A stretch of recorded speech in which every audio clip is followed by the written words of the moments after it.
Hello there, and happy Easter 2020.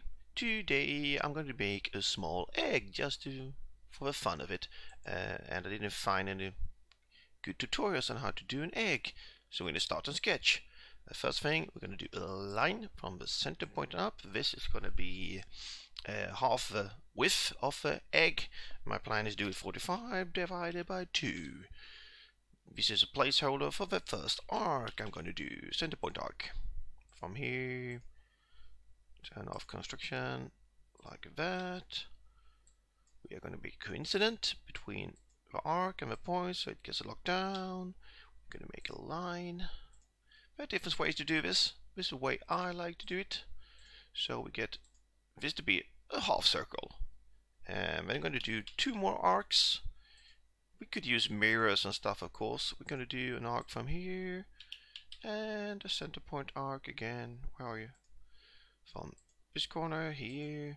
So this makes these surfaces tangent to each other. So, and then you're going to do a line. So we make sure these have the same height. So we're going to make that horizontal like that.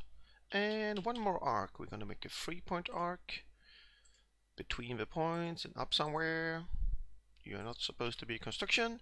And we make tangent. It's enough on one side because these are equal, so we make tangent here.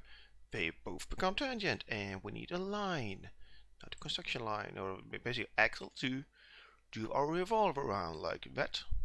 We're going to finish sketch and make a revolve. This here around this axle.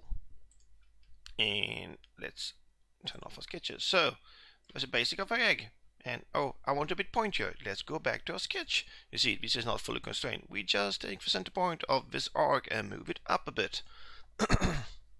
By that we get a pointier egg, or we can move it down to make it basically almost like a sphere. So this is how you can make a small egg for your Easter time. Not edible. And by that, take care and see you around.